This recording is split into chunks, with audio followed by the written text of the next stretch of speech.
নমস্কার বন্ধুরা, আজ আমি চিংড়ি মাছ দিয়ে পালং শাকের তরকারি রান্না করে দেখাবো। চিংড়ি মাছ দিয়ে পালং শাক রান্না করার জন্য আমি এখানে 200 গ্রাম চিংড়ি মাছ নিয়েছি। নিয়ে ভালো করে বেছে ধুয়ে নিয়েছি। এবার আমি লবণ আর হলুদ মাখিয়ে নেব। লবণ হলুদ দিয়ে দিয়েছি, দিয়ে খুব ভালো করে মেখে নিয়েছি। আর নিয়েছি পালং শাক। শাক কেটে ভালো করে বেছে ধুয়ে নিয়েছি আলু, আর নিয়েছি পালং শাকের ডাঁটা, আর কুমড়ো, আর মূলো, আর বেগুন।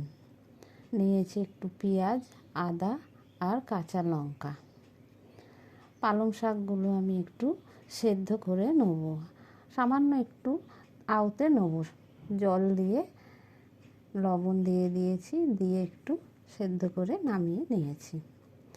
চিংড়ি মাছগুলো আমি ভেজে নিচ্ছি, হালকা করে ভেজে আমি নামিয়ে নেব। চিংড়ি মাছ ভাজা হয়ে গেছে। ওই তেলের মধ্যেই আবার একটু তেল দিয়ে ফোড়নে দিয়ে দিয়েছি একটি তেজপাতা, 5 ফোড়ন, শুকনো লঙ্কা দিয়ে দিলাম কাঁচা লঙ্কা, দিয়ে ভালো করে ভেজে সবজিগুলো আমি একে একে দিয়ে দিয়েছি। দিয়ে কেটে রাখা পেঁয়াজটাও দিয়ে দিয়েছি, দিয়ে লবণ দিয়ে দিলাম। দিয়ে খুব ভালো করে আমি খুন্তি করে সবজিগুলো নেড়ে চেড়ে নিচ্ছি। নিয়ে আমি একটু ঢেকে দেব কিছুক্ষণের জন্য, যাতে সবজিগুলো ভালো করে সেদ্ধ আর ভাজা হয়ে যায়। ঢাকা খুলে নিয়েছি, সবজিগুলো আধ ভাজা হয়ে গেছে। এবার দিয়ে দিয়েছি কেটে রাখা বেগুনটা। সবজির সাথে বেগুন আমি দিইনি, বেগুন সবজির সাথে একসাথে দিলে বেগুনগুলো ঘেটে যায়, তাই জন্য একটু পরে দিয়ে ভেজে নিয়েছি। নিয়ে দিয়ে দিয়েছি বেটে রাখা আদা দিয়ে একটু কষিয়ে নিয়ে দিয়ে দিলাম জিরের গুঁড়ো, ধনের গুঁড়ো, আর হলুদ দিয়ে ভালো করে আমি মশলাটা কষিয়ে নিয়েছি। নিয়ে দিয়ে দিলাম পরিমাণ মতো জল, আর দিয়ে দিচ্ছি ভেজে রাখা চিংড়ি মাছ।